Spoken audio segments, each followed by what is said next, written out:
Bisa kita mulai ya? Yuk. Bisa.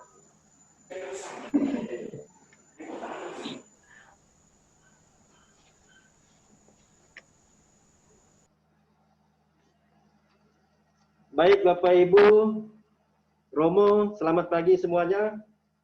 Kembali lagi kita berjumpa dalam sharing pemberdayaan secara virtual melalui aplikasi Zoom.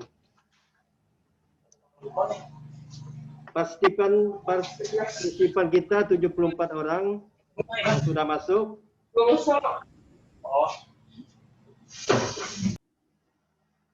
Lalu peserta yang sudah mendaftar itu 270 orang dari 31 CU. Bapak Ibu Romo, pada hari ini yang akan berbagi pengalaman kepada kita semua adalah Bapak Cangking, Yohanes Cangking dan teman-temannya dari CU Betangasi, Palangkaraya. Romo, Bapak Ibu, sebelum kita mulai kegiatan ini, baiknya kita awali dengan doa. Dimohon kepada Pak Junaidi dari CU Betangasi untuk membawa kita di dalam doa pembukaan. Untuk Pak Junai, disilakan.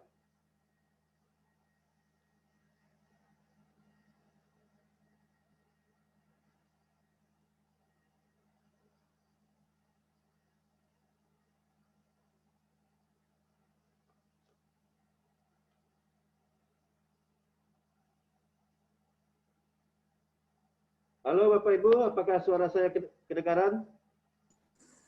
Ya, suara kedengaran, Pak. Oke.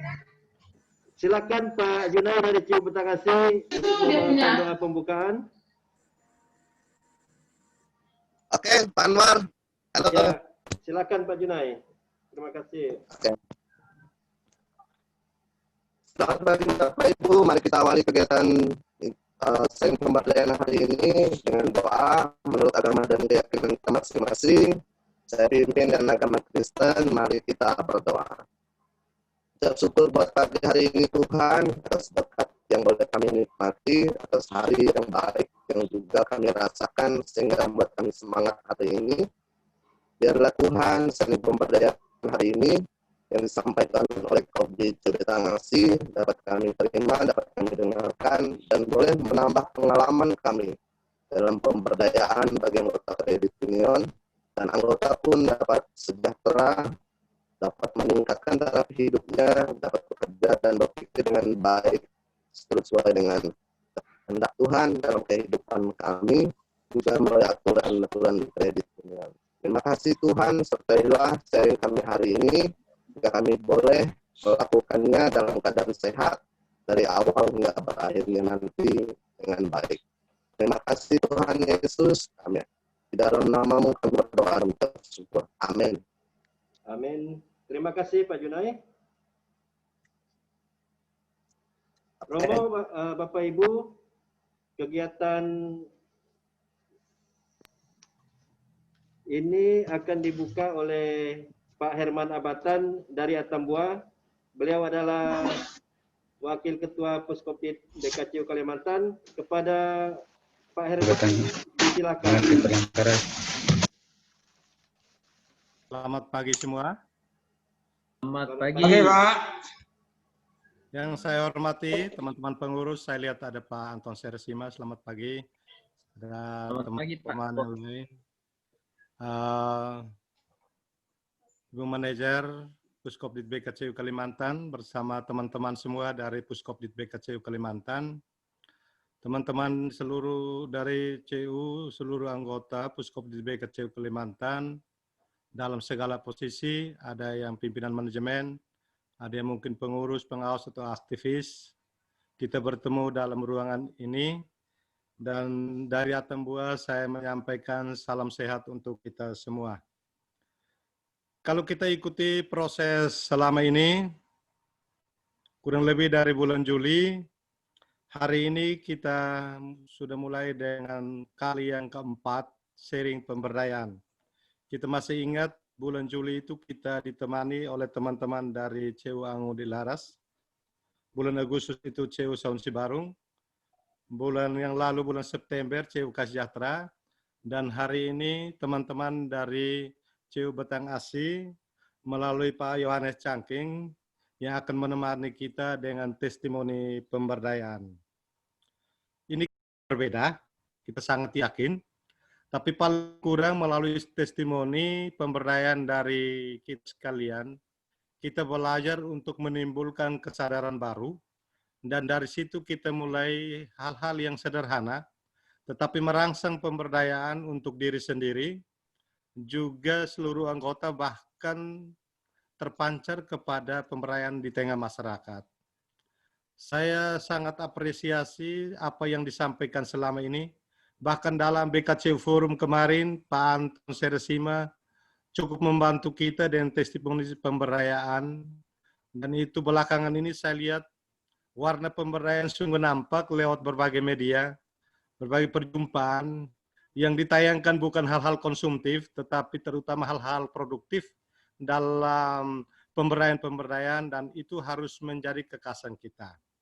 Maka hari ini, mari kita dalam semangat kerendahan hati, semangat berbagi, bekerja sama, dan saling menghargai dalam proses ini. Kiranya proses hari ini menjadi momen berahmat bagi kita untuk kita memulai sesuatu yang baru, baik untuk diri kita, keluarga, untuk anggota, untuk masyarakat, dan terutama gerakan Puskopdit BKCU Kalimantan. Selamat untuk Pak Cangking, silahkan berbagi.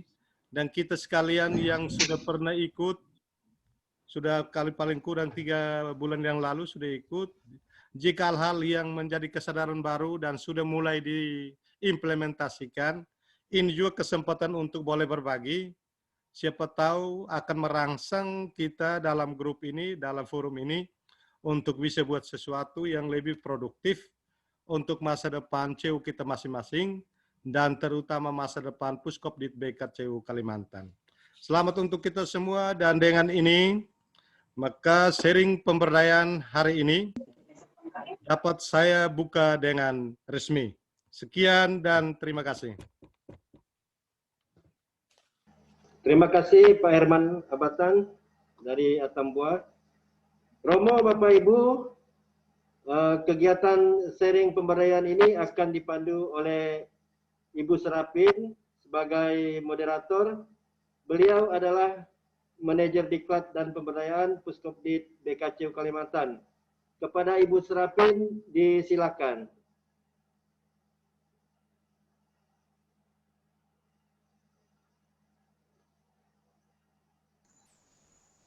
Terima kasih Pak Anwar atas kesempatan yang begitu baik dan luar biasa ini. Halo, selamat pagi semuanya. Oke, Bu. Semangat. Salam pemberdayaan untuk kita semua. Ini sepertinya ada yang salah klik ini. Ada yang share screen. Share screen. Baik, kita jumpa kembali dalam room ini, Zoom untuk kesekian kalinya. Tadi Pak Herman sudah mengatakan ini sudah 4 kali kita bertemu di dalam ruang sharing pemberdayaan, dan ini kami merasa cukup baik dan luar biasa bagi kita semua, karena begitu banyak orang yang mendapatkan manfaat dari sharing kita selama ini. Kemudian Romo Bapak Ibu sekalian, terima kasih atas kehadiran kita semua tepat waktu, bahkan sebelum waktunya kita sudah kumpul dalam kelas ini. Biasanya sulit mengumpulkan orang dalam satu ruangan, mesti panggil beberapa kali, tapi ini antusias sekali, terima kasih. Dari ujung barat sampai ke ujung timur kita sudah kumpul di ruangan ini. Terlihat ada Pak Herman Abatan, Wakil Ketua Pengurus, ada Pak Anton Serasima, dan mungkin juga beberapa pengurus kami tidak bisa hadir bersama kita karena begitu banyak kegiatan yang dilakukan bersamaan dengan saat ini. Demikian juga teman-teman di CU, saya lihat sudah siap juga. Dan mari kita pada saat ini mendengarkan dengan baik yang akan sharing kepada kita. Tadinya kita akan ke ibu kota, tapi ternyata ibu kotanya pindah geser sedikit ke Balikpapan sehingga Palangkaraya menjadi tempat alternatif yang berbeda.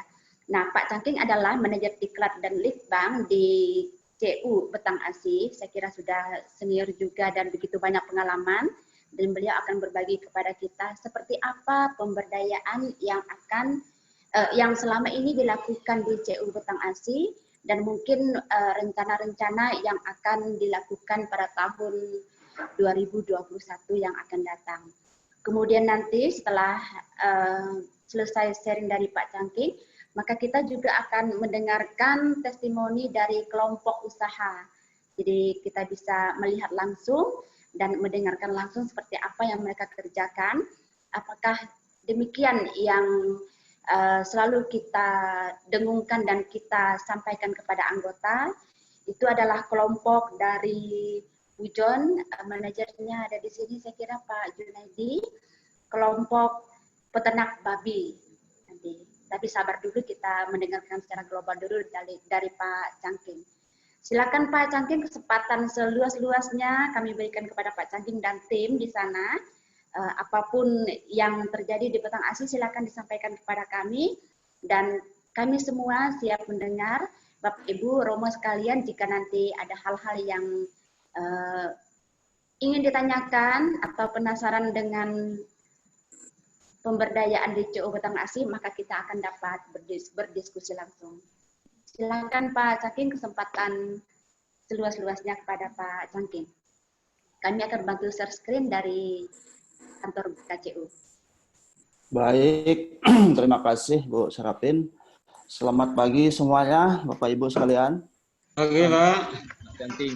Ya, baik. Yang Selamat pagi. Semangat. ya baik. Yang saya hormati Pastor, Bapak Ibu, pengurus BKCU, dan juga Bapak Ibu pengurus manajemen dari semua CU yang ikut bergabung di dalam kegiatan sharing kita pada pagi hari ini. Kami dari CU Betang Asih pada hari ini akan berbagi sedikit tentang pengalaman kami dalam hal pelaksanaan kegiatan pemberdayaan kepada anggota CU Betang Asih. Kami juga merasa bangga karena sudah dipercaya, namun memang banyak hal yang juga nanti akan kami sampaikan yang mungkin belum sesuai dengan harapan. Baik, untuk mempersingkat waktu, saya akan masuk ke presentasi saya. Nanti juga akan dilanjutkan oleh teman-teman di TP yang tadi sudah kita dengarkan akan menyampaikan testimoni bagaimana mereka juga berbagi pengalaman yang mereka rasakan selama kegiatan pemberdayaan kelompok yang sudah dilakukan.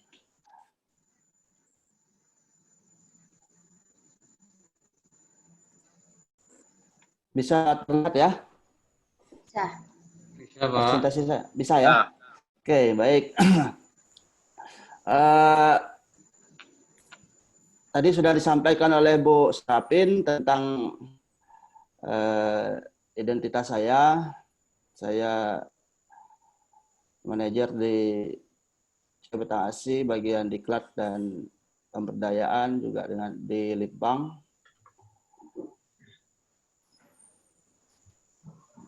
Yang pertama kami akan menyampaikan informasi umum dulu tentang CU Betang Asih karena nanti tak kenal maka tak sayang kata orang kan. CU Betang Asih berdiri sejak tahun 2003, tepatnya tanggal 26 Maret di Palangkaraya, Kalimantan Tengah. Yang kemarin sempat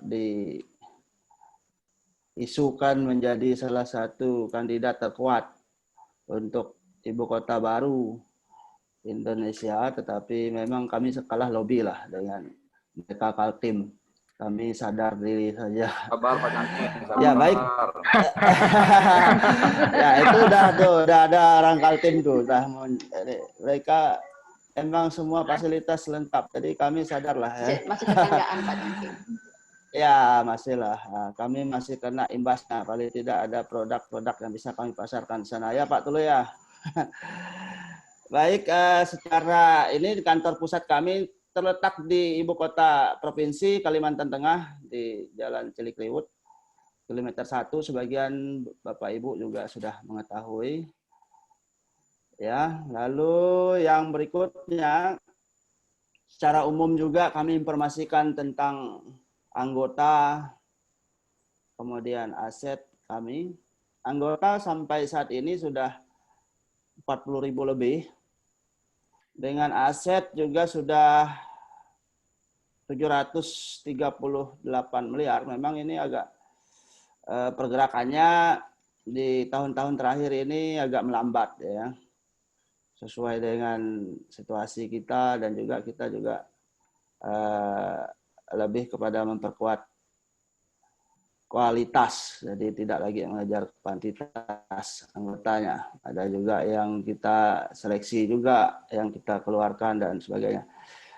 Baik kantor pelayanan kita itu baik TP maupun TPK ada 19 kantor. Awalnya 20, tapi satu kita likuidasi karena kita gabungkan maksudnya, karena memang di wilayah Kalimantan Selatan waktu itu di Banjarmasin kita ada buka kantor, tapi sekarang digabungkan di Kuala Kapuas itu yang dekati dengan Banjarmasin, karena memang secara izin kita tidak memiliki izin nasional. Lalu pengurus pengawas sekarang masih 12 orang, pengurusnya 7, pengawas 3 orang, penasehat 3. Staf CU Batanghasi itu sekarang ada 143 orang yang terbagi di masing-masing TP dan TPK tadi. Lalu secara spesifik itu jumlah staf pemberdayaan itu ada 18 orang sekarang. Memang ada juga yang masih rangkap pekerjaan ya, karena memang staf pemberdayaan itu kalau di TP, TPK yang masih sedikit, mereka dirangkap dari manajernya, ada yang dari staf diklatnya atau staf lain, staf kredit, karena terbatas juga masih. Nah, tapi pada intinya mereka juga sudah bertanggung jawab tentang pemberdayaan serta pendampingan di masing-masing kelompok binaannya. Oke. Selanjutnya saya menyampaikan awal-awal ataupun pendahuluan tentang kegiatan atau gerakan pemberdayaan ini. Pak Cantik, maaf bisa di full screen saja slide-nya. Oke. Ya.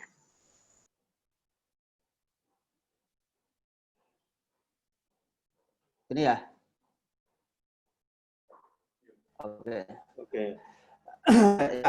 Ya. Kami memulai kegiatan pemberdayaan ini diawali dengan pada misi utama CU dan komitmen bersama BKCU Kalimantan. Jadi bagi CU primer itu memang harus melakukan pemberdayaan komunitas, ya.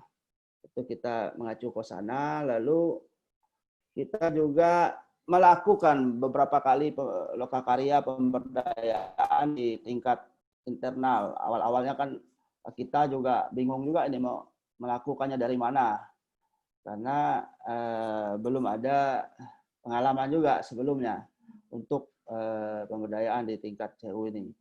Lalu kami juga belajar melalui beberapa kali mengikuti lokakarya community development yang diselenggarakan oleh BKCU. Ada beberapa kali itu, yang pertama di Toraja tahun 2014, juga dengan teman-teman yang lain juga. Lalu tahun 2015 kami juga ikut belajar di Atambua melalui lokakarya BKCU juga, pemberdayaan itu. Kemudian di tahun 2016 di Toraja lagi. Jadi seingat saya ikut semua itu. Jadi proses-proses itulah yang kami diskusikan lagi di tingkat internal kami, sampai pada kesimpulan kami akan melakukan pemberdayaan itu dengan sistem dan pola yang nanti akan saya sampaikan. Nah, dalam melakukan kegiatan ini juga kami mengacu kepada dasar kebijakan, beberapa kebijakan, salah satunya MO pengurus itu nomor sekian-sekian itu tentang pemberdayaan komunitas. Ya, memang banyak revisi, banyak ini sambil menyesuaikan dari perkembangan. Nah, dari dasarnya MO tentang pemberdayaan komunitas. Lalu melakukan kegiatan pemberdayaan ini coba ASI sejak tahun 2015. Nah, sejak tahun 2015 itu baru sosialisasi, baru lokakarya, kemudian kita sambil mencari pola dan sistem yang memang dirasakan sesuai dengan kondisi kami, artinya kondisi setempat. Jadi dari pembelajaran kami melalui lokakarya development, community development yang ada di Toraja, di NTT itu memang ada perbedaan sistem atau pola, maka ada antar kedua itulah yang kita cek mana yang paling bisa kita implementasikan di CU kami. Oke. Nah, tahapan-tahapan memang ini menjadi biasa ya bagi kita, apalagi yang Bapak Ibu yang ikut di kegiatan community development di beberapa kali tempat itu, selalu disampaikan oleh Pastor Freddy kan melalui lokakarya itu kita merumuskan beberapa tahapan ini. Yang pertama itu tahapan pembentukan kelompok, kemudian dilanjutkan dengan tahapan pembentukan. Tahapan pra itu kan meliputi identifikasi dulu tempat, wilayah, usaha-usaha yang akan dijalankan, lokakarya perencanaan bisnis, raker, kemudian TOT, sosialisasi kepada anggota, pengajuan proposal, verifikasi, pengesahan kelompok dan sebagainya. Ya. Tahap pembentukan itu pada keputusan anggota yang telah kita lakukan sosialisasi, lalu mereka akan berkomitmen untuk berkelompok. Lalu tahap implementasi, kemudian tahap pendampingan, BIMTEK, dan sebagainya. Lalu tahap penguatan. Nah, ini memang pola yang sudah kita sepakati dalam lokakarya community development itu yang kita sadur sehingga yang kita terapkan kepada kelompok anggota kita. Nah, kami memulainya dari alur inilah yang kegiatan pemberdayaan yang kita lakukan di CU Petasi. Dari alur tahapan pemberdayaan ini, yang pertama yaitu aturan kebijakan dulu, baik itu MO, MP, maupun produk dan pelayanan tentang pemberdayaan itu. Itu yang dirumuskan dulu sebelum melakukan action-nya. Nah, setelah kita sepakat di tingkat internal, di tingkat pengurus, manajemen, ketemu dia barangnya, MO, MP, produk, dan pelayanannya. Nah, baru kita tahap yang kedua, ini terhidden kayaknya, nomor 2-nya itu tahap sosialisasi. Tadi sudah disampaikan tahap itu. Sosialisasi kepada anggota. Apa sih kelompok pemberdayaan atau kelompok usaha dampingan CU itu bedanya dengan kelompok tani biasa yang dikelola ataupun yang ini oleh pemerintah atau oleh masyarakat setempat. Nah, disinilah pola-pola yang kita sampaikan itu, dan kita menyampaikan di dalam sosialisasi itu tentu apa keinginan mereka, bukan apa keinginan CU. Usaha apa yang mereka bisa lakukan, bukan kita dari CU-nya yang harus kalian lakukan ini. Nah, inilah di daerah-daerah, di TP-TP, di kampung-kampung kita lakukan sosialisasi dulu. Nah, lalu ketika mereka merasa itu ada manfaatnya, silahkan mereka untuk berkomitmen sesama mereka untuk membuat proposal ataupun membuat kelompok dengan jumlah orang minimal 5, maksimal 10. dengan satu wilayah, satu kampung atau wilayah yang berdekatan. Nah, dengan tujuan usaha yang sama. Nah, tahap itulah yang mereka buatkan semacam rapat bersama pembentukan kelompok. Nah, setelah itu mereka akan mengajukan proposal kepada kami, kepada CU-nya, lembaga. Jadi proposal itu atas dasar pembentukan tadi, atas dasar komitmen bersama, komitmen didampingi, dan sebagainya, itu satu proposal lengkap. Mereka ajukan ke CU, sehingga CU menerima proposal dari anggota kelompok yang sudah berkomitmen tadi, baru CU melakukan verifikasi kepada proposal yang sudah diterima tadi, diajukan oleh anggota. Verifikasi itu biasanya kami dilakukan oleh salah satu pengurus, dan juga yang membidangi, dan juga biasanya ada komite pemberdayaan di TP setempat, dan juga oleh staf pemberdayaan atau manajernya ikut biasanya.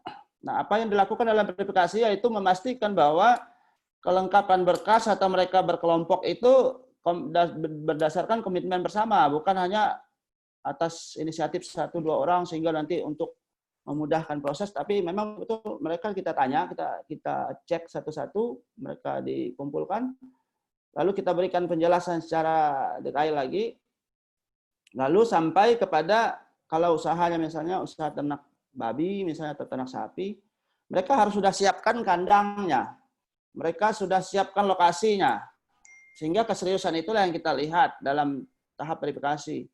Misalkan 5 orang, mereka sudah punya siapkan 5 kandang. Nah, satu kandang, 1 orang misalnya.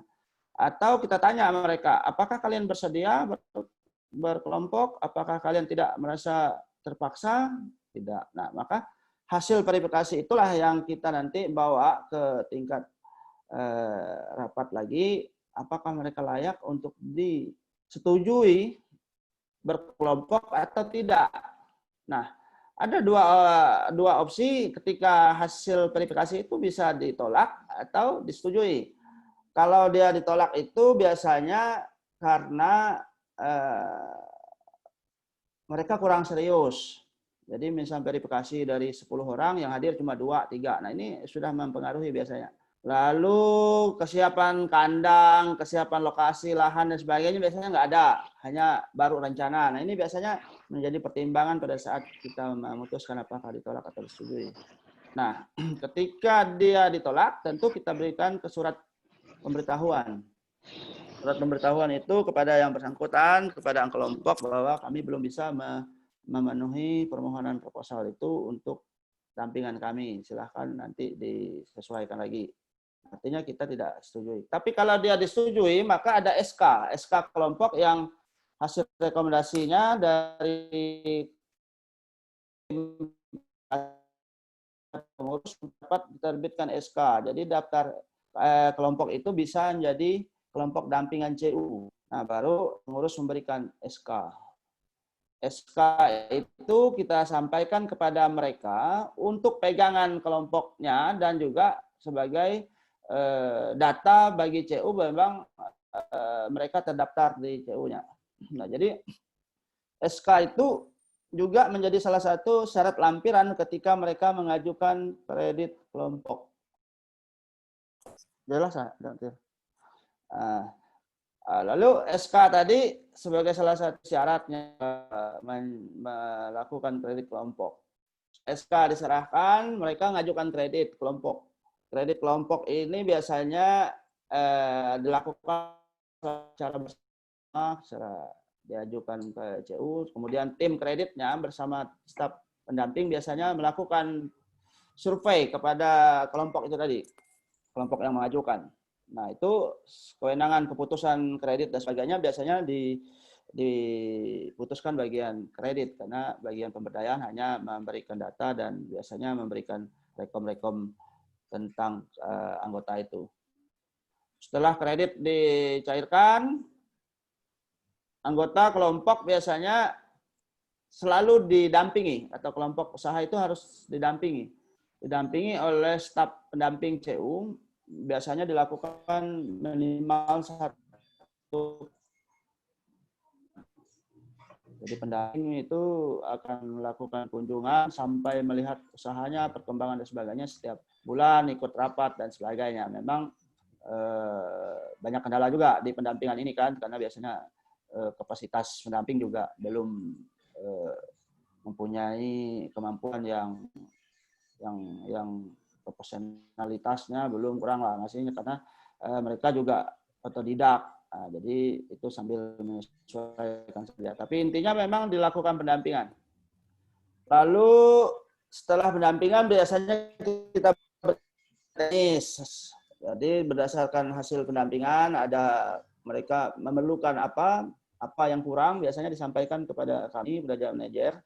Itu lalu kita berikan biasanya bimbingan teknis pada mereka tentang apa yang mereka butuhkan, misalnya dalam budidaya ternak, budidaya ikan, atau pemupukan, atau ini biasanya kita berikan pelatihan bimbingan teknis itu, kita yang datang ke tempat mereka, dikumpulkan di sana untuk mengingatnya biaya kan, kalau kita kumpulkan di kantor pusat biasanya terlalu jauh dan juga biaya dari mereka terlalu tinggi. Maka kita berinisiatif mendatangi mereka dengan membawa orang atau fasilitator yang memang menguasai lah, memang bidangnya. Jadi bukan pendamping yang memberikan ininya, kecuali kalau misalnya hanya bimbingan teknis tentang pakan, tentang ini biasanya pendamping sudah bisa.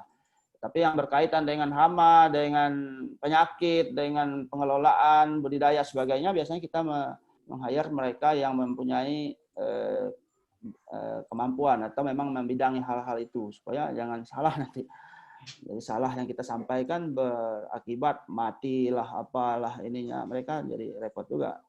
Sapinya mati udah rugi berapa? Kalau babi itu kami di sini satu ekornya bisa dari 800 sampai 1 juta ininya harganya. Kalau sapi itu kalau untuk penggemukan sudah di atas 8 sampai 10 juta. Nah, jadi ini hal-hal itu yang kita antisipasi kalau yang pendampingnya tidak paham betul atau yang fasilitatornya tidak membidangi, nah itu yang kita takutkan. Ya, setelah itu ada monitoring evaluasi. Nah, ini tahapan terakhir biasanya itu tidak dilakukan setiap bulan. Kalau monitoring evaluasi itu biasanya dilakukan oleh pengurus, bisa 3 bulan, bisa 6 bulan sekali, biasanya 3 bulan lah. Bersama-sama dengan staf, dengan manajernya, kita lakukan di daerah-daerah, tempat-tempat yang memang butuh diberikan semacam semangat lagi, karena biasanya monitoring evaluasi itu lebih pada penyemangatan, memberikan motivasi kepada kelompok. Nah, jadi inilah salah satu alur tahapan pemberdayaan yang kami lakukan sampai saat ini di CWTASI. Jadi nggak boleh dia misalnya proposal langsung dia ke kredit, nggak boleh, harus tadi lewat verifikasi, SK. Oke. Nah, ya di CWTASI kami mengembangkan ada semacam kelompok itu ada 7 ya jenis usaha yang dikembangkan. Tapi 7 itu ada lagi jabaran jenis-jenis secara kecilnya, detailnya ada lagi. Jadi yang pertama itu bidang perkebunan, ada bidang pertanian, peternakan, bidang perikanan, jasa atau industri, lalu bidang perdagangan. Nah, di situ ada, kalau perkebunan itu bisa karet, bisa kopi, kakao. Nah, yang masih ada sekarang kan baru karet ya. Lalu bidang pertanian itu ada padi, ada kebun semangka, singkong, kristal, kemudian jagung, lalu sayur-sayuran, ada buah naga juga. Nah, bidang peternakan memang ini yang menjadi salah satu primadona di kita di CWTASI. Karena kayaknya lebih gampang ya, karena sudah terbiasa dengan budaya kami. Biasanya ternak babi, kemudian ternak sapi, kemudian kambing, ayam petelur, daging, semua ada ya. Lalu bidang perikanan ada salah satu juga tradisional, yaitu dengan membuat semacam kolam besar di wilayah-wilayah tertentu itu yang hidup alami dia. Saya tampilkan beberapa itu di tempat-tempat lain dan itu sebetulnya hasil juga besar. Ya. Lalu ada jasa itu industri, ada bidang perdagangan itu baik yang dagang-dagang kopi atau apa dagang-dagang warung kecil dan sebagainya. Oke. Nah itu dia ada jenis usaha yang kelompok yang kita kembangkan sekarang.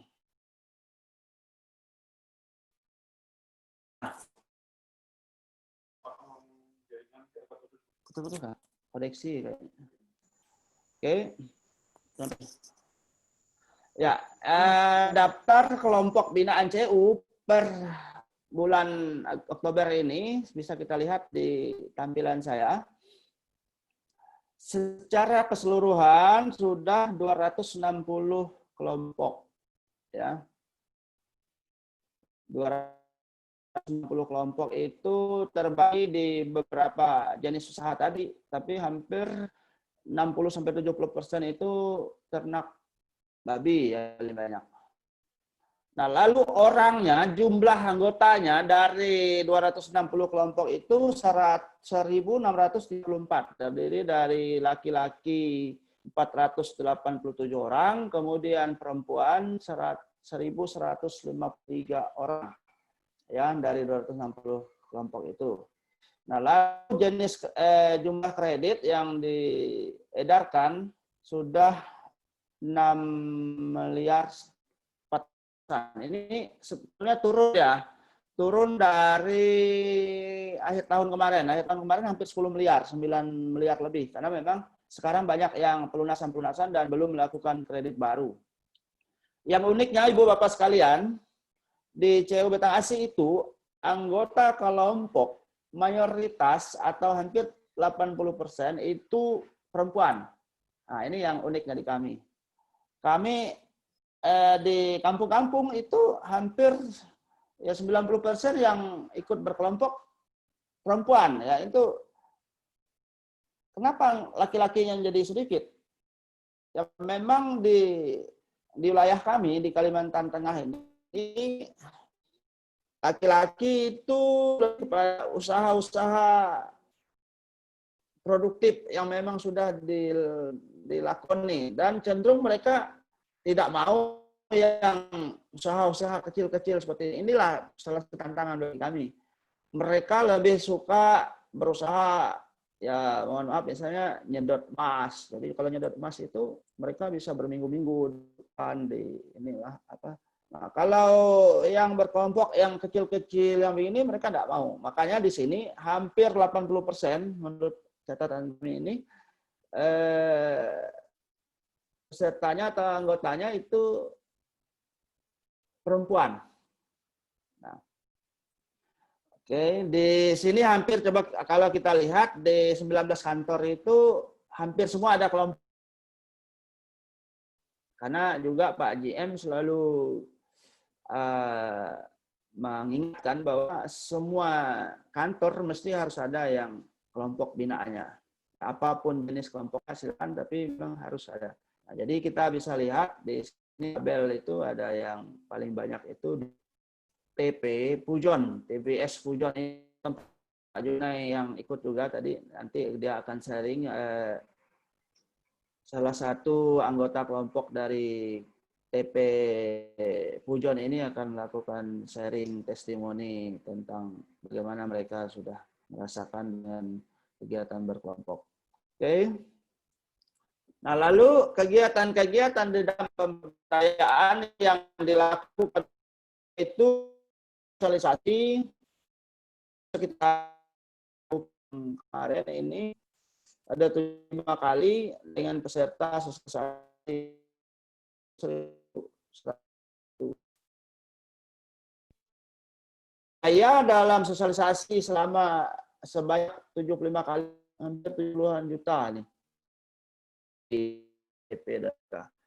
Lalu ada verifikasi setelah ada 62 kali bagi anggota mengajukan dengan total 45 juta kurang lebih ya untuk di semua TP dan TPK. Lalu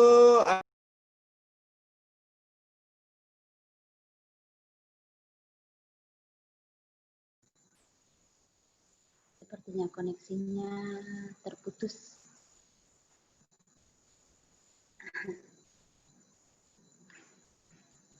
Kita sabar menunggu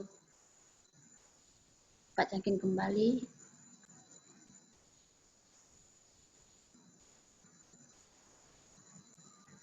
udah bisa connect? Hah? Ya, sudah. Tapi masih proses ini, Pak. Oke, sorry. Ini ya jaringan kami yang kurang bagus, Pak.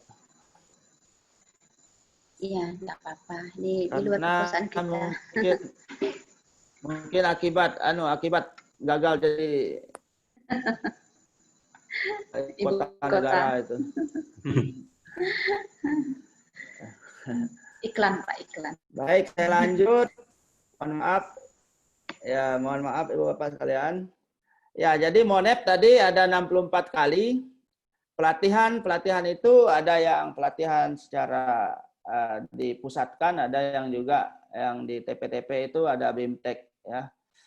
BIMTEK ada 57 kali. Ada BIMTEK itu BIMTEK tentang budidaya. Budidaya itu dari persiapan sampai dia penanganan segala sakit, penyakit dan sebagainya. Ada juga BIMTEK tentang pengolahan pakan, pengolahan pupuk dan sebagainya. Nah, jadi itu yang agak besar biayanya, itu ada 150-an juta ya, itu selama 1 tahun itu. Kemudian ada rapat-rapat itu, kemudian pendampingan ada 115 kali itu dilakukan di semua TV dan TPK, ada 35 juta untuk biaya pendampingan. Nah, sehingga kalau kita melihat dari seluruh biaya yang kita keluarkan untuk kegiatan pemberdayaan dalam 1 tahun itu hampir 411 juta. Nah, ini kadang juga yang menjadi ini kami, karena kalau secara bisnisnya kan pendapatannya belum seperti itu. Nah, makanya tadi kan kemarin juga sudah kita diskusikan, itu juga bukan menjadi salah satu pembanding untuk antara biaya dan pendapatan. Oke.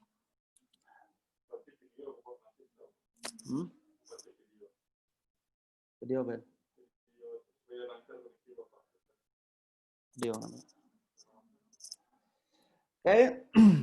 Nah, Ibu Bapak sekalian, terlepas dari apa yang saya sampaikan di atas, itu memang di dalam perjalanannya banyak juga kendala. Jadi jangan kita hanya melihat tadi dari total 260 kelompok, ada 1.600-an anggota yang sudah kita dampingi dan sudah kita bina. Tapi banyak juga kendala yang dihadapi oleh CU-nya. Baik di internal, kelembagaan maupun dengan anggotanya. Nanti kita sampaikan. Yang pertama, kalau di internal itu masih terbatas tenaga atau staf pendamping. Ya. Karena itu tadi terbatas secara orangnya ataupun kuantitasnya dan kualitasnya. Nah, jadi semua staf pendamping itu belum semuanya memenuhi standar, artinya dia sudah memahami dan sebagainya. Tapi ya kata orang tidak rotan akar pun jadi. Ya kita selalu belajar dan belajar lah ya, sambil kita adakan pelatihan pembinaan dan sebagainya setiap tahun biasanya untuk staf pendamping.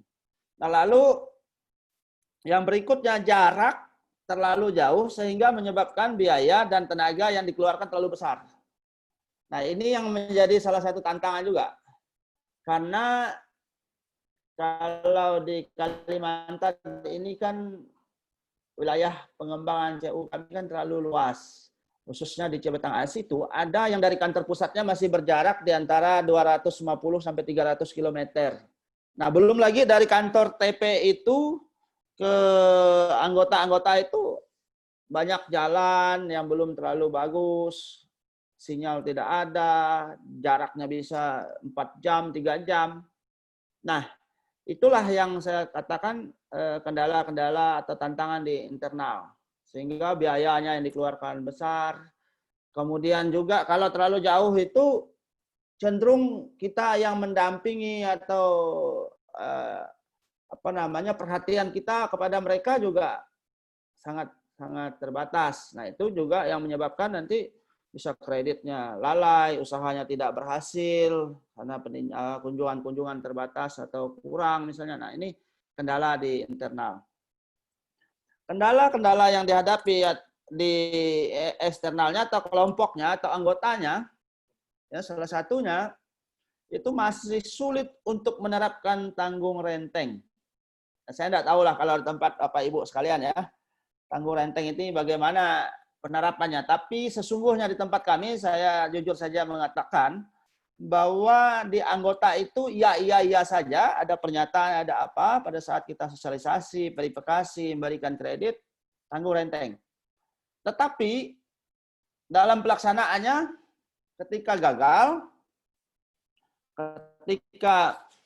gagal bayar, tidak mampu membayar, ya tanggung rentengnya itu sudah terabaikan. Ini kenyataan.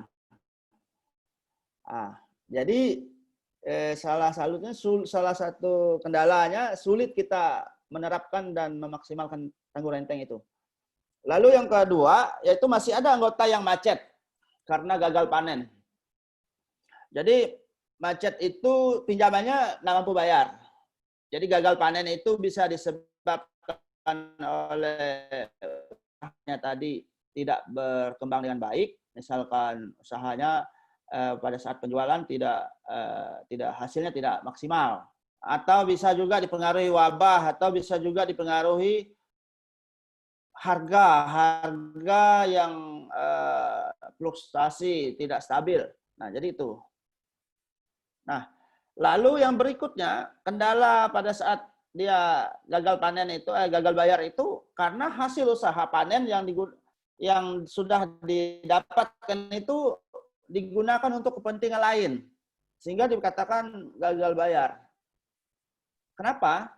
Karena nilai atau kejujuran dari semua anggota itu tidak sama. Jadi ada yang kurang jujur masih, meskipun sudah kita bina, sudah kita ini. Nah, pada saat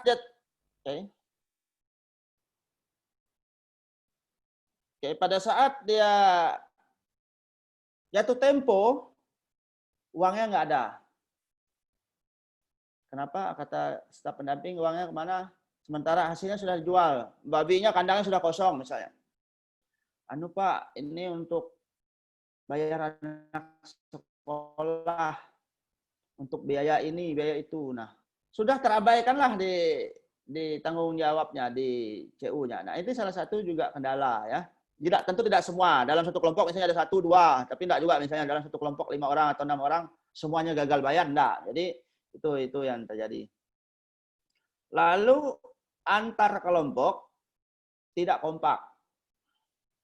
Dalam perjalanannya ini ya sudah kita berikan motivasi bahwa kelompok itu selalu berbagi pengalaman, berbagi cara, metode ataupun apa untuk bersama-sama menjadi berhasil. Tapi ada juga anggota kelompok yang ya saling menyalahkan, lalu tidak peduli, lalu mereka tidak pernah pertemuan, ya.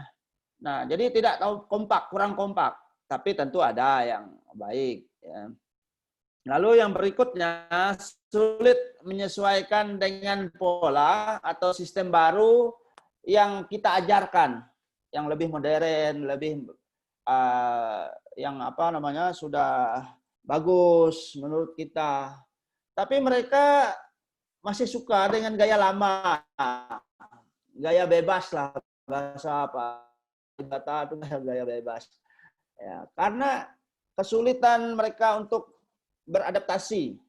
Misalnya salah satu contohnya pola pakan ternak, misalnya kita sudah ajarkan sistem fermentasi, sistem pakan kering. Oh enggak, akhirnya tetap saja makan seadanya. Yang kalau makan seadanya mau hasil maksimal, enggak bisa lah. Ya. Nah, di sini yang menurut kami yang agak sulit merubah pola. Tapi ini tentu hanya butuh waktu. Sudah sebagian yang sudah menerapkan. Jadi jangan harap misalnya kita sosialisasi atau berikan bimbingan teknis. Mereka terapkan semua? Belum tentu. Ya, saya orang lapangan, jadi saya tahu, bukan hanya dengar laporan. Tapi ya itulah. Ya, tapi kita kan sistemnya tidak boleh memaksa juga, ya. Kita berikan penyadaran sedikit demi sedikit. Oke. Yang selanjutnya yang terjadi juga di tempat kami itu sulit pemasaran hasil panen. Harga tadi tidak stabil. Itu diakibatkan kadang-kadang supply barang dari daerah lain lebih murah. Contoh kalau kami ini kan bertetangga dengan Kalimantan Selatan, Banjarmasin. Itu semua apa yang disuplai dari sana itu biasanya mempengaruhi harga pasar di Kalimantan Tengah, khususnya Palangkaraya dan sekitarnya. Karena sudah dipastikan barang dari Banjarmasin itu banyak lebih murah. Kami juga tahu itu apa masalahnya, sampai pemerintah daerah belum mampu menerapkan ataupun menganalisa tentang hal-hal yang berkaitan dengan harga pasar dari Banjarmasin itu lebih murah.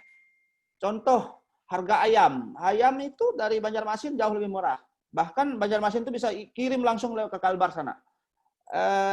Tanaman sayur mayur, babi. Yang aneh lagi, mohon maaf ya, kepada kawan-kawan muslim, di Banjarmasin itu mayoritas orang muslim, tapi mereka babi juga banyak. Nah, ini dia. Tapi jualnya ke Kalimantan Tengah. Nah, pernah harga babi kami itu anjlok dari biasa 33.000, 34.000 di tingkat yang hidup itu, di tingkat peternak. Sekarang bisa anjlok sampai 25, 26, 27.000 karena supply dari Banjarmasin lebih murah. Bisa harga 26, 27. Nah, itu contohnya. Nah, lalu ada telur, ayam juga lebih murah juga dari ini. Nah, kemudian ketika harga itu dipengaruhi dengan panen yang bersama-sama, biasanya ke arah sana. Oke. Nah, itu Bapak Ibu, salah satu yang dapat saya sampaikan dalam kegiatan ini, dan ini ada juga lampiran-lampiran foto supaya juga bisa dicek menjadi sharing kami. Nah, jadi biasanya Bapak Ibu, kalau setelah verifikasi, kami selalu meminta kepada kelompok-kelompok binaan CU itu ada identitasnya. Salah satunya baliho ini, spanduk kelompok ini. Ini biasanya yang pertama-tama itu memang kita ada berikan semacam dari CU. Ini ada struktur juga. Tapi nanti kalau rusak mereka bisa cetak sendiri. Dan ini tersebar di semua tempat pelayanan, tempat kelompok binaan. Itu mereka pasti pasang ini. Ada yang di depan rumahnya, ada yang di lokasi, ada yang macam-macam. Jadi di pinggir-pinggir jalan pun banyak. Itu kalau kita perjalanan di antar kabupaten, itu bisa lihat di foto-foto spanduk seperti ini atau baliho spanduk seperti ini. Ya. Di setiap struktur itu harus ada ini struktur organisasinya kelompok itu. Oke. Nah, dalam kegiatan biasanya kita baik monitoring, evaluasi, pendampingan, biasanya mereka hadir bersama seperti ini. Ya, contohnya kegiatan kita, kadang-kadang Pak JM juga turun bersama kami. Ya. Nah, ini dia ternak-ternak yang punya kelompok. Ini masih sederhana Ibu Bapak sekalian, baik kandang, pengolahan.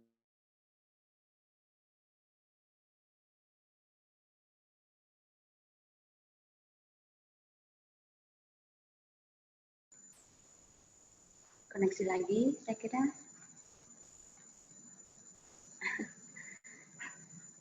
Halo Pak Cangking.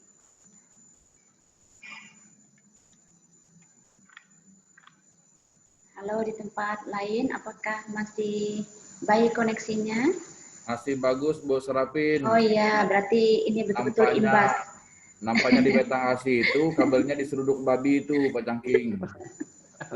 Betul-betul imbas. Imbas babi. Tangkap Pak Herman, bawa ke NTT. Atambua jelas. Halo Pak Herman. Ini Atambua aman. Aman, Pak Herman. Pak Herman mantap. Berarti murni Betang Asi ya, murni Kalimantan, Palangkaraya. Ini gara-gara nggak jadi ibu kota ini, kata Pak Tuluy. Jadi Bapak Kota aja. Jadi Papa Kota. Itu Bu Serapin, Ya, kayaknya teman-teman besi yang lain itu masih terkoneksi baik itu, mungkin beda kantor ya. ya ada yang Coba dari teman-teman besi yang TP itu unmute dulu TP. ngomong supaya apakah jelas atau enggak. Halo, dari Pak TP. Junedi, Pak Jun, dari Pujon ini. Nah, ini koneksinya bagus ya Pak Jun ya. Semakin sudah siap teman-temannya di situ. Pak Junadi ini di kantor atau di tempat anggota ini? Oh, saya di kantor. TP, Kantor TP. BPP. Ini ngomong-ngomong Pak Ketua hadir nggak ya? Pak Ambu. Pak Ambu Naptamis. Ada ikut nggak ya di ruangan ini? Mungkin beliau sedang sibuk sepertinya ya Pak Jun ya. Karena jauh jadi tidak tahu. Ibu Liani, mungkin Ibu Liani terkoneksi atau putus juga?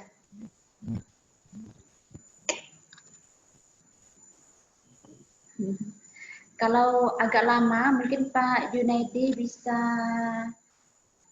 apakah sudah terkoneksi dengan teman-teman yang akan testimoni di situ, kelompok ibu-ibu. Nah, tadi kata Pak Cagin bilang ibu-ibu yang di situ.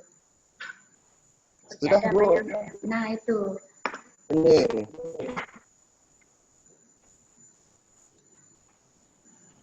Kalau tidak boleh dikenalkan dulu kelompok, salah satu kelompok usaha di TP Pujon. Pasti ini juga kelompoknya ibu-ibu ya. Oh iya Pak Cenggi sudah kembali. Itulah sebentar ya Pak Junaidi ya. Atau ini?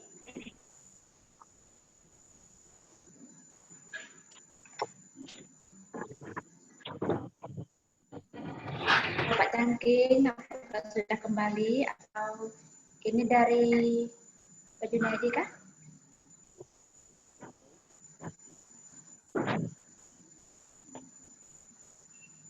Gabriel Giovanni. Oh ini Gabriel yang sharing ini. Pak Gabriel.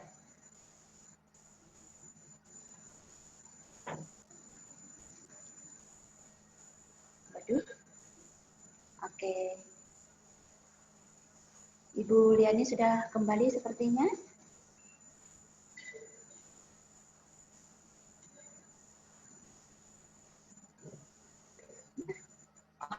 Ini Pak Cangking yang lain. Pak Anwar ternyata. Halo Bu Leani, apakah Pak Cangking sudah bisa terkoneksi kembali?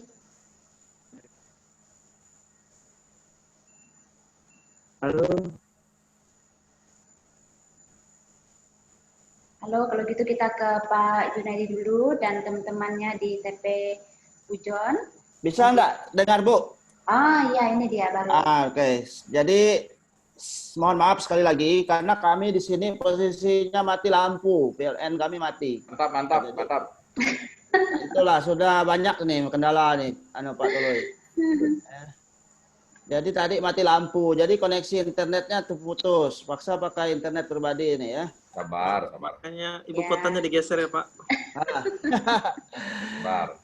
Boleh saya lanjutkan nih biar sedikit. Mari Pak Cangking silakan. Ya,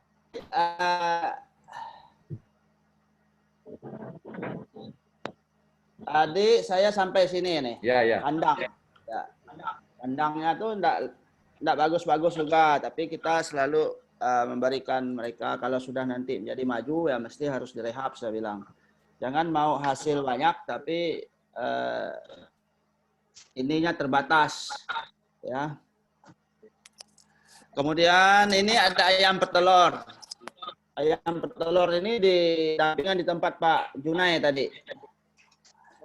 Di tempat Pak Junai dia nanti itu bisa cerita. Ada di beberapa TP juga ayam-ayam petelur ini juga sudah menghasilkan. Nah, ini ternak kambing ada juga. Ya, ini pengurus dan komite pemberdayaan kita lapangan. Nah, ini Bapak Ibu, saya bisa jelaskan. Ini salah satu tempat yang padi ini, tempat food estate yang sekarang lagi dikembangkan oleh pemerintah kita. Kami sudah beberapa kali ke sini, ini namanya di daerah Belanti Siam, di Kabupaten Pulang Pisau. Disinilah yang beberapa kali Pak Presiden Jokowi ke sana untuk kemarin yang terakhir tanggal berapa nih, baru bulan ini untuk penanaman padi di sana perdananya ya. Jadi di sini hamparannya luas sekali di komplek di daerah sini di food estate ini. Jadi itu lokasinya di Kabupaten Pulang Pisau, jarak dari Palangkaraya itu kurang lebih ya 150 kilo. Nah, ini. Dan ini kebanyakan transmigrasi pada tahun 1984 kemarin kami tanya. Nah, memang kelompok kita belum terlalu banyak di sini, hanya satu kelompok.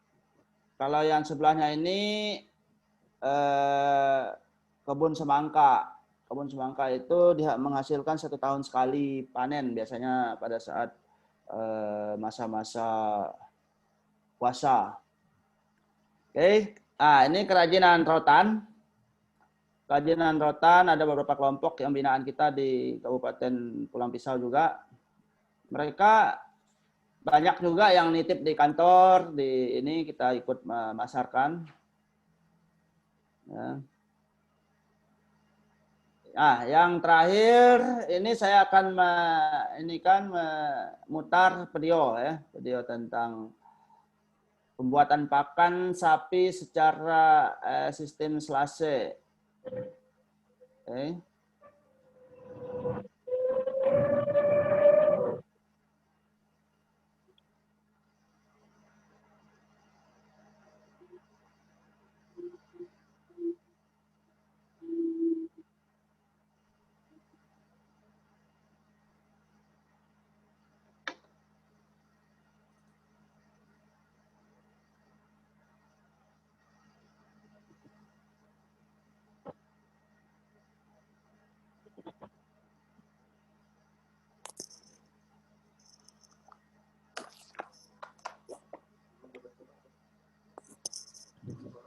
Hah? Ben. Tapi video tadi. Soalnya sepertinya lupa diklik sepertinya Pak. Oke.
Sepertinya suara videonya itu tidak terdengar ya Pak ya.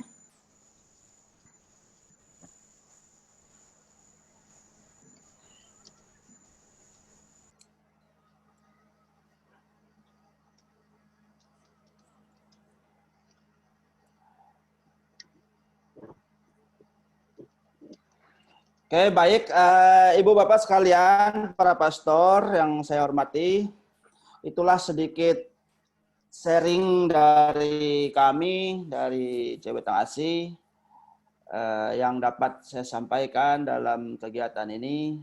Mohon maaf apabila ada hal-hal yang kurang berkenan, dan juga tadi atas beberapa kali trouble dengan jaringan yang kurang baik Untuk itu saya kembalikan kepada moderator ataupun Bu Serapin. Terima kasih. Baik, terima kasih Pak Cangking. Kita beri aplaus yang meriah dulu untuk Pak Cangking dari tempat kita masing-masing. Luar biasa ya. Baru melihat slide-nya saja dan videonya saja kita sudah terkagum-kagum dengan kegiatan yang dilakukan oleh CU Betang Asih. Belum lagi kalau kita langsung berkunjung ke sana. Nah, tetapi walaupun pada kesempatan ini kita masih belum bisa berkunjung ke sana, kita mendengarkan terlebih dahulu testimoni ataupun cerita langsung dari kelompok-kelompok yang telah melakukan kegiatan pemberdayaan secara berkelompok dan juga saya rasa sudah merasakan manfaat yang dikeluarkan oleh CU Betang Asih. Termasuk itu adalah bagaimana pemanfaatan dana dan bimbingan sekaligus pendampingan yang dilakukan oleh CU Betang Asih. Bapak Ibu, Romo, pertanyaan disimpan dulu, nanti kita bisa sekaligus untuk kedua kelompok, untuk Pak Cangking dan juga untuk kelompok yang akan testimoni. Kita langsung menuju ke CU Betang Asih di TP Pujon. Dengan manajernya di sana, manajer KP-nya Pak Junaidi, dan kelompok yang akan bertestimoni adalah kelompok peternak babi dari yang diketuai oleh Ibu Humining Utami. Betul ya Pak Cangking ya? Oke, baik Pak Ibu. Junaidi. Ya. Ya. Bu Serapin. Iya, mari Pak Junaidi kami persilakan. Sudah ada di sampingnya saya kira. Waktu sepenuhnya untuk Pak Junai dan teman-teman di kelompok.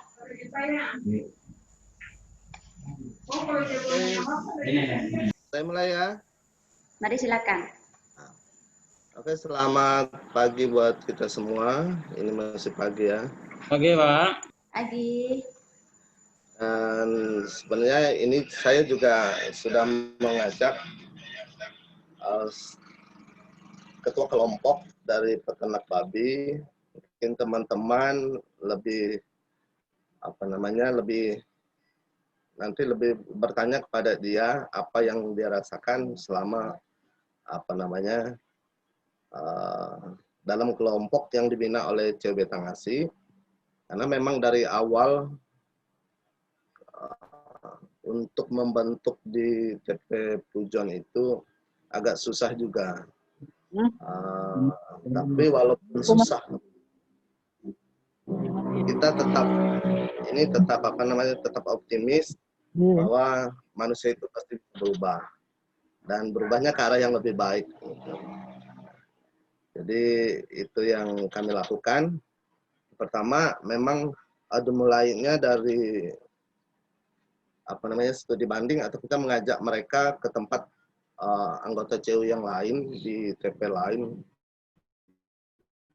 bahkan ke kota juga untuk melihat peternakan babi, ayam petelur, kanan itu untuk merangsang mereka bagaimana menumbuh pikiran-pikiran untuk dalam usaha beternak yang pada prinsipnya itu mudah dilakukan dan dekat dengan keluarga. Nah, dari situ memang kita perlu mendorong mereka lagi. Sepulangnya dari sana tidak langsung terbentuk, tetapi di mereka juga vakum. Tapi kita tetap dorong. Intinya kita sebagai orang CU-nya, pemberdayaannya juga wajib terus mendorong anggota, tidak hanya dari sisi mereka juga. Nah, itu yang kami lakukan. Terus mungkin Ibu Mimingnya bisa memberi testimoni sebagai pelaku dari kelompok ternak babi yang sekarang di Pujon. Kalau saya lihat memang cukup bagus pertumbuhannya. Dalam pemasaran pun mereka ada trik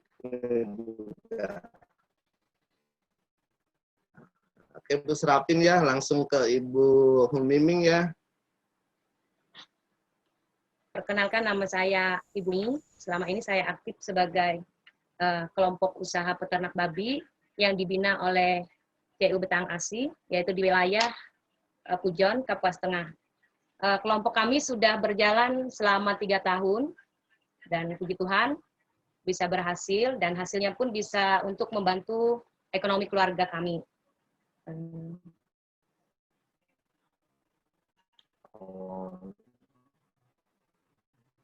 Keberhasilannya dan awal kami dari bisa beternak itu kami dapatkan dari bimbingan diajarkan oleh staf dari CU, sehingga kami mendapatkan banyak sekali ilmu yang tadinya kami tidak bisa beternak, berbagai macam obat-obatan, tapi sekarang kami sudah mengerti cara memelihara babi yang baik. Pemeliharaannya kami memberi pakan yang bergizi sesuai dengan yang sering diajarkan oleh Bapak Pembina dari CU, yaitu dengan pakan kering juga pernah kami praktikkan, pakan fermentasi juga sudah kami praktikkan, dan itu semua kami gabungkan dan kami coba di ternak kami. Puji Tuhan berhasil dan ternak kami cukup bagus. Banyak sekali pengalaman, pengetahuan yang kami dapat selama kami berternak yang dibina oleh CU. Seperti tadi, sebelumnya kami hanya mengenal dan mengetahui usaha kami di daerah sini hanya mencari emas atau menyedot, kata kami orang sini. Tapi sekarang kami bisa beralih jenis usaha dengan beternak babi, ada juga beternak ayam. Puji Tuhan, semuanya berhasil. Dalam berkelompok pun kami selalu mengikuti aturan-aturan yang disampaikan oleh CU, seperti dalam 1 bulan kami satu kelompok mengadakan rapat. Melalui rapat tersebut kami bisa mendapatkan ide-ide terbaik, walaupun terkadang rapat susah untuk seluruh anggota hadir, tetapi tetap kami lakukan meskipun hanya beberapa orang saja. Dan juga pendampingan setiap bulan itu dilakukan oleh staf untuk mengecek ternak-ternak kami apakah berkembang dengan baik atau tidak. Itu dilakukan oleh staf CU setiap bulan. Dan juga banyak manfaat dari beternak ini untuk kami.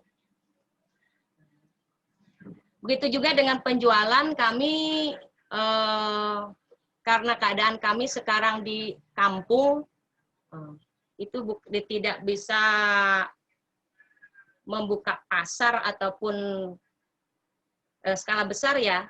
Cuman kami dengan usaha kami sendiri, kami seluruh kelompok melakukan yaitu kompak, komitmen untuk saling bantu.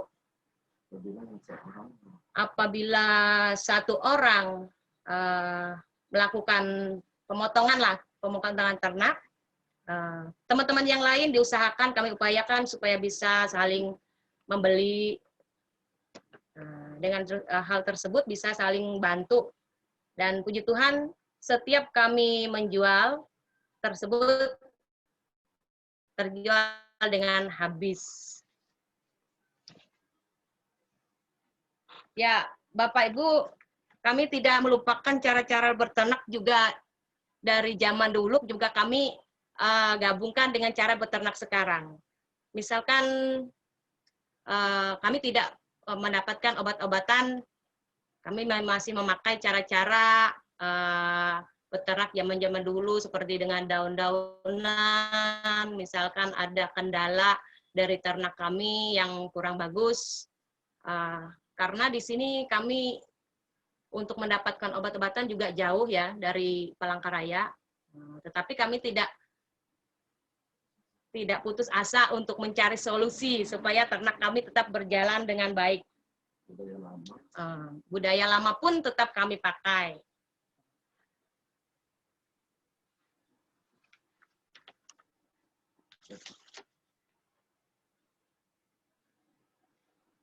Ya, mungkin itu saja yang bisa kami sampaikan dari kami sebagai pelaku kelompok. Kelompok kami berjumlah 10 orang. Namanya kelompok Harap Itah. Harap Itah itu kalau bahasa Indonesia harapan kita. Harapan supaya menjadi maju dan sukses, begitu. Sekarang kemarin pertama kami berternak babi hanya bisa berternak 5 ekor. Itu pemula periode pertama. Sekarang sudah periode ketiga. Itu 1 orang dalam 1 kelompok itu sudah memelihara ada yang 20 ekor babi, sampai ada yang 30 sampai 40 ekor babi. Setiap tahunnya kami berkembang dengan baik. Karena kami selalu mengikuti aturan-aturan yang disampaikan oleh CU.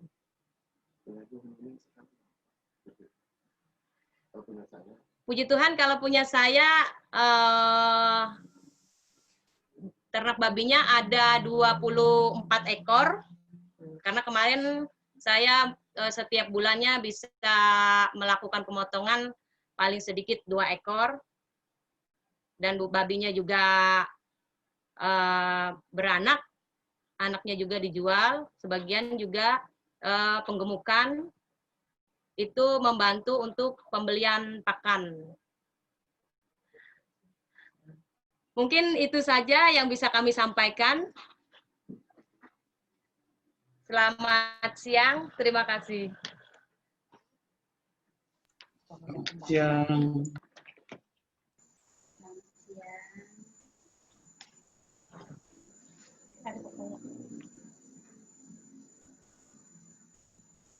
Halo, Mr. Apin. Ya, silakan Pak Junaidi.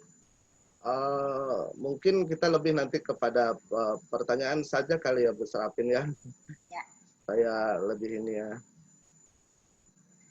Baik, terima kasih kepada, saya masih lupa lagi nama Ibu Humining, Utami luar biasa ya, cantik-cantik tapi memiliki usaha ternak babi bersama kelompoknya yang luar biasa. Saya kira itu merupakan satu anugerah juga untuk CU, juga untuk keluarga di sana, dan disambut baik oleh kita semua. Nanti mungkin akan ada beberapa pertanyaan yang akan disampaikan oleh peserta. Kami beri kesempatan kepada kita semua untuk siapa tahu ada yang mau memberikan masukan kepada CU Petang ASI atau kepada kelompok di Pujon, atau juga kepada kelompok yang lain, karena tadi ada 7 jenis usaha kegiatan kelompok yang disampaikan oleh Pak Cangking. Bisa raise hand, bisa juga di kolom chat, apabila Ibu Bapak Romo sekalian bisa ingin mengajukan pertanyaan ataupun saran, ataupun memberikan masukan. Mari silakan kepada kita semua. Ya. Atau langsung bicara saja boleh, langsung di-unmute saja mic-nya.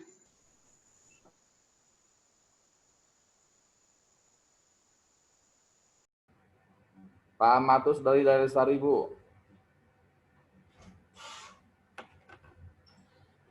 Bu Sarapin.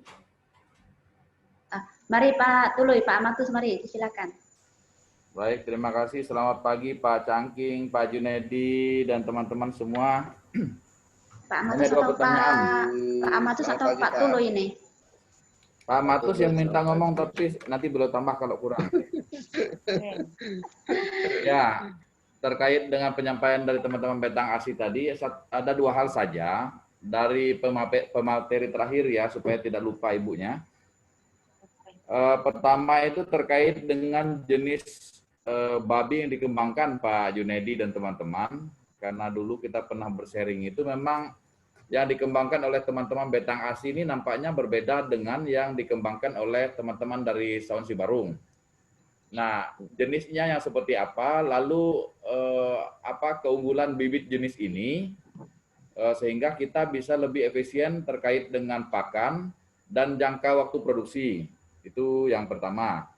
Yang kedua, masih topik yang sama, itu berkenaan dengan pengolahan hasil ya. Tadi teman-teman sudah menyampaikan sampai pemotongan ya. Apakah sudah pernah dijajaki atau apakah sudah pernah dilakukan kemitraan dengan berbagai pihak terkait dengan pengolahan atau boleh dikatakan sebagai industri hilir dari produk ini.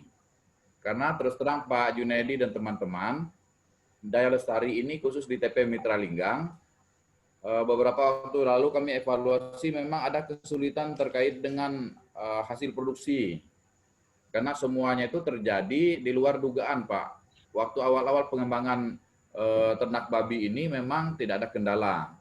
Bahkan secara proses semuanya berjalan baik. Tetapi dengan adanya pandemik ini, masyarakat lokal itu tidak terlalu banyak melaksanakan kegiatan-kegiatan adat atau pesta-pesta. Sehingga babi yang sudah diproduksi itu semakin hari dia semakin besar, bahkan semakin tua. Dan kecenderungannya tidak ada yang mau mengambil. Adapun yang mau mengambil, tetapi harga itu tidak berbanding dengan beban yang dikeluarkan, Pak. Oleh karena itu kami berpikir untuk pengembangan produk olahannya. Nah, apakah ada pengalaman dari teman-teman terkait dengan hal ini? Terima kasih, Pak Junedi dan teman-teman. Oke, baik. Terima kasih Pak Tuluy. Pak Amatus, jadi mau menambahkan? Atau cukup? Cukup, kata beliau. Oke, terima kasih Pak Cangkin. Dengan Pak Junedi bisa mencatat dengan baik pertanyaannya. Silakan kepada siapa lagi? Boleh langsung di-unmute saja Pak Nero. Baik, terima kasih. Selamat pagi untuk kita semua. Pagi. Bisa dengar suara Ibu? Baik Pak, jelas. Oke. Saya mungkin tertarik dengan penjelasan yang terakhir itu dari sharing pengalaman ternak babi. Memang untuk kami di ND, khusus di Flores, saat ini memang terkena wabah virus babi.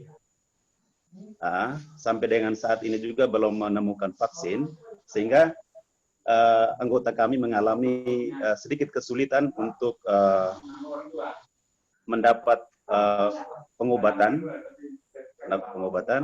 sehingga terbentur juga pada angsuran anggota pada CU.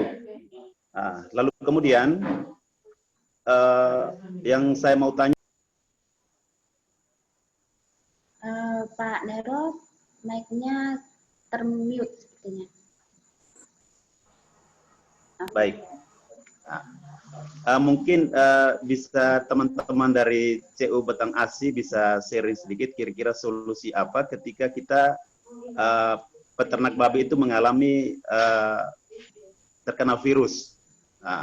Kemudian tadi saya dengar ada peternak babi di kelompok yang terakhir itu pada sharing itu sekitar 24 ekor babi.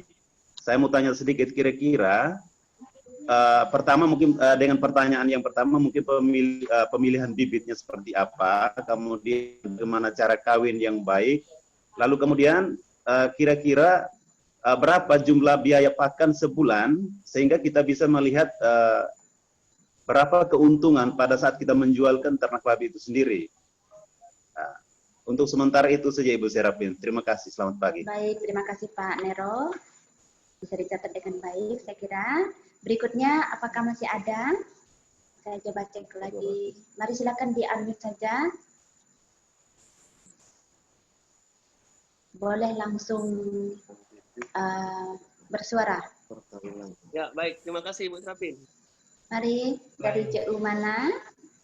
Saya Anto dari CU Bonaventura TP Samalantan. Oke, mari Pak Anto. Ya, terima kasih Bu. Saya tadi tertarik dengan penjelasan ada untuk obat tradisional untuk babinya. Mungkin itu boleh dibagikan ya. Nah, seperti apa jenis tanaman untuk obat? Itu aja Bu.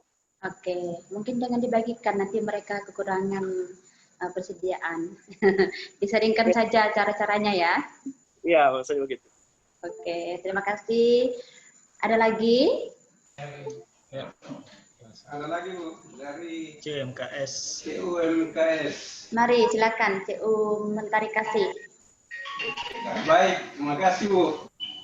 Nama saya Nicholas. Silakan Pak Niko. Ya, jadi kami langsung saja. Ini yang kami mau pertanyakan tentang pertanian padi sawah dan sayuran. Tadi dijelaskan di Batanghasi bahwa ya tentunya masih ada kendala-kendala di dalam menjalankan ini. Nah, ini ada juga pengalaman kami di Mentari Kasih untuk menggerakkan pemberdayaan khususnya di pertanian ini. Ini masalah pemasaran hasil.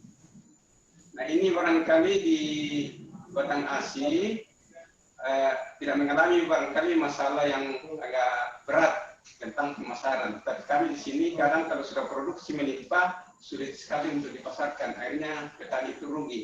Nah, ini ada barangkali pengalaman dari Batanghasi untuk menangani ini, mulai dari mengusahakan pertanian itu sampai dengan produksi. Bagaimana ditangani sehingga dia berhasil dengan baik. Itu yang pertama. Kemudian yang kedua, tentang tanggung renteng tadi. Ini tanggung renteng kan untuk mengikat semua anggota di kelompok itu. Nah, tadi saya dengar bahwa kurang diperhatikan oleh anggota. Nah, ini suatu ikatan yang sangat memotivasi kebersamaan di dalam kelompok ini. Nah, ini barangkali yang perlu dicermati ke depan, bagaimana untuk memberikan pemahaman kepada semua anggota dan harus loyal terhadap tanggung renteng ini. Ini kami juga di CU Mentari Kasih masih mengalami kendala tentang itu, tetapi kami tetap berupaya. Nah, ini barangkali perlu juga penjelasan dari CU Batanghasi untuk tanggung renteng ini, bagaimana gerakan-gerakan itu yang mau dikembangkan ke depan sehingga dapat berjalan dengan baik. Itu saja barangkali dari kami. Terima kasih. Terima kasih Pak Nicholas.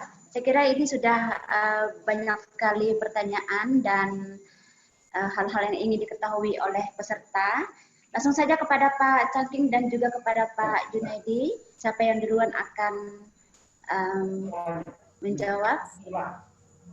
Silakan Pak Cangking duluan deh. Baik. Hal-hal terkait pertanyaan. Terima kasih Bu Serapin dan Bapak Ibu sekalian yang sudah menyampaikan pertanyaan dan sharingnya kepada kami. Nanti saya hanya menjawab yang beberapa pertanyaan yang berhubungan dengan kami secara umum ya. Nanti kalau tadi yang dengan kelompok usaha tadi bisa Bu Humiming yang menanggapi nanti ya, supaya tidak diulang-ulang. Oke, yang pertama saya dari Pak Nikolaus yang terakhir di Mentari Kasih. Itu masalah pemasaran di petani sawah ataupun petani yang ada itu memang Pak, sekarang di tempat kita untuk hasil produksi, karena kemarin kami belum sampai 1 bulan ke kunjung ke sana. Untuk setiap tahun tidak ada kendala untuk masalah pasar untuk khusus petani padi. Karena suplai pemasarannya ini cukup jauh sampai ke Kalimantan Selatan mereka, dan juga wilayah Kalimantan Tengah ini kan banyak kabupaten kota juga, ada 14 kabupaten kota. Jadi biasanya kalau masa panen mereka itu 1 tahun 2 kali.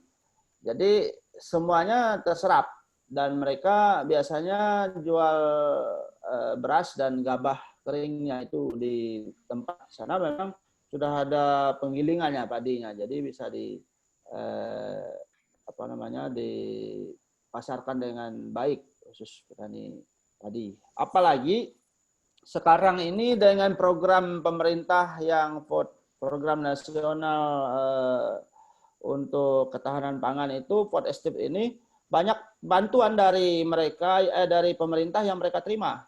Salah satunya kemarin saya dengar itu kami tanya itu pupuk, kemudian bibit, lalu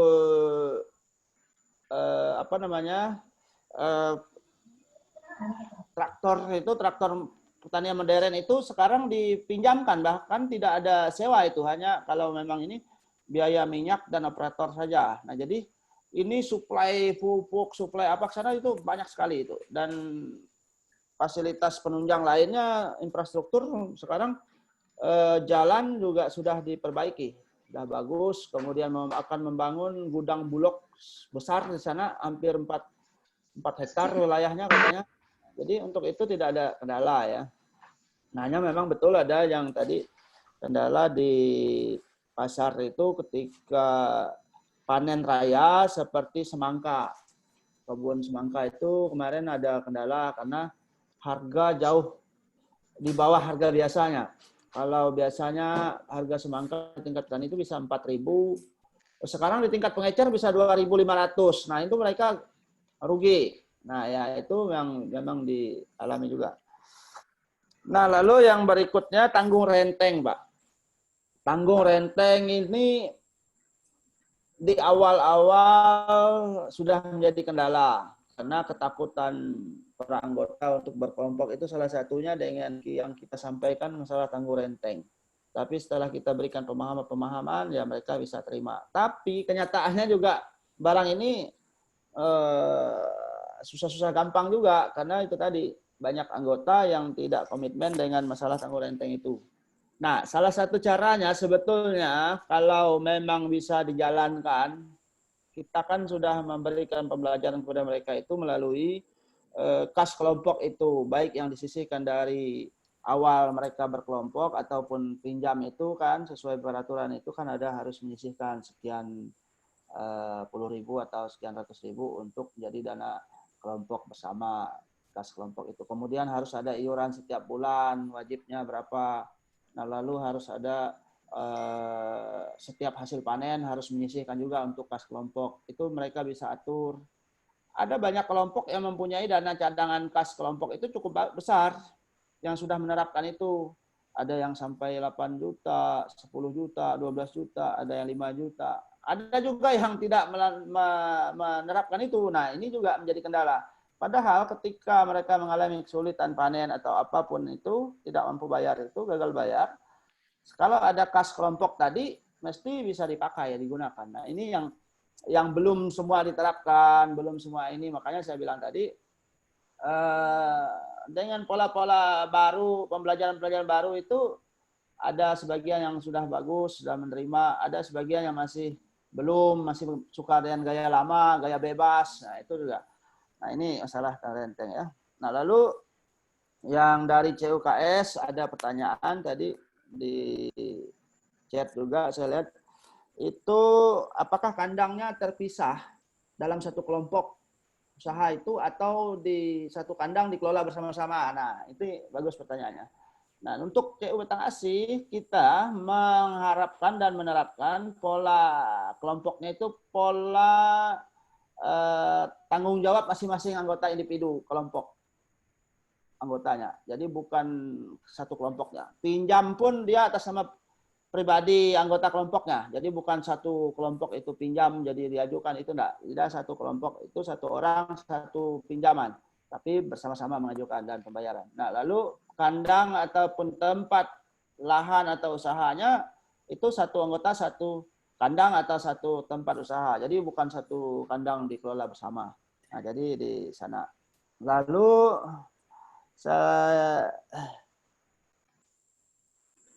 proses tadi ada di chat sana, proses berapa lama proses pembentukan satu kelompok dari CU Benar Pentura ya Pak Julius. Nah, di CU Betang dalam proses pembentukan kelompok, kalau setelah proses sosialisasi, yang jelas kalau sudah proposal masuk ke kami, biasanya kalau yang di tingkat anggota kan terserah itu, mereka sudah membuat kesepakatan, berita acara pembentukan, lalu proposal diajukan, dari proposal itu sampai SK keluar dengan tahapan verifikasi dan sebagainya itu, ya bisa 1 minggu sampai 2 minggu, tergantung memang kesiapan dari tim verifikasi. Biasanya langsung pengurus mengeluarkan SK. Nah, itu bisa proses 1 minggu sampai 2 minggu, Pak. Oke. Nah, lalu masalah jangka waktu produksi. Jangka waktu produksi di kami biasanya kalau yang pembibitan yang bagus, ternakan yang bagus itu 6 bulan sebetulnya sudah bisa dijual ya. 6 bulan itu bisa 80-an kilo udah nyampe kayaknya kalau yang berapa kelompok dampingan kita itu. Jadi kalau dia di usia 10 bulan, ternak itu kisaran di atas 130 bisa sampai 140 kilo berat babinya. Nah, jadi itu kalau dipelihara dengan baik, pakannya, bibitnya.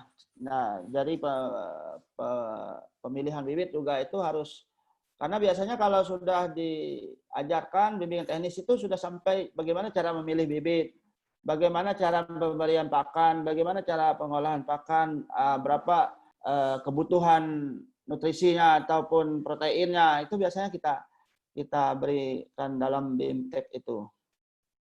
Ya. Lalu di sini ada juga yang bertanya itu analisis komunitas dengan segala bidang usahanya. Ya memang belum sampai ke sana Pak, kami Pak. Ya.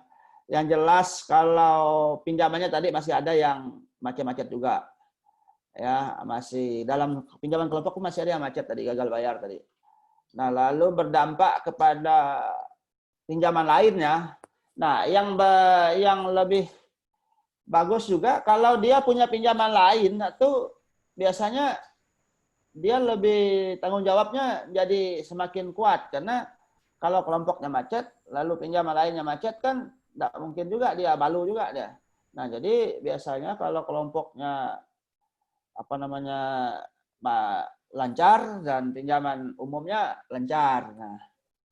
Nah, yang sulit itu sekarang keputusan apabila dia pinjaman umumnya sudah macet duluan. Apakah boleh berkelompok? Nah, ini menjadi masih diskusi panjang bagi kami. Ini kan sudah tahu-tahu dia macet, sudah tahu-tahu dia bermasalah. Lalu apakah dia bisa pinjaman kelompok? Nah, untuk saat ini memang kami belum sampai ke memberikan kredit lagi kepada mereka-mereka yang macet di pinjaman umum. Karena ada potensi juga dia macet di pinjaman kelompok ini. Ya. Mungkin itu beberapa hal yang bisa saya tanggapi dari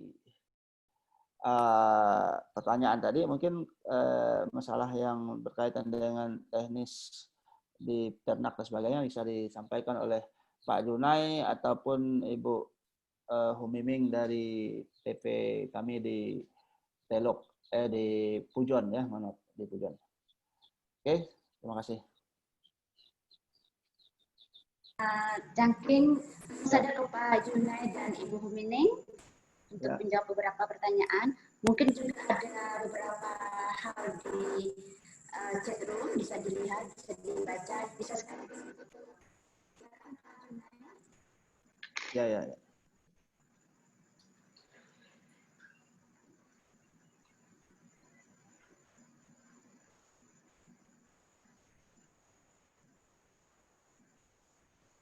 Oke, ini saya tambahkan juga ada dari CUB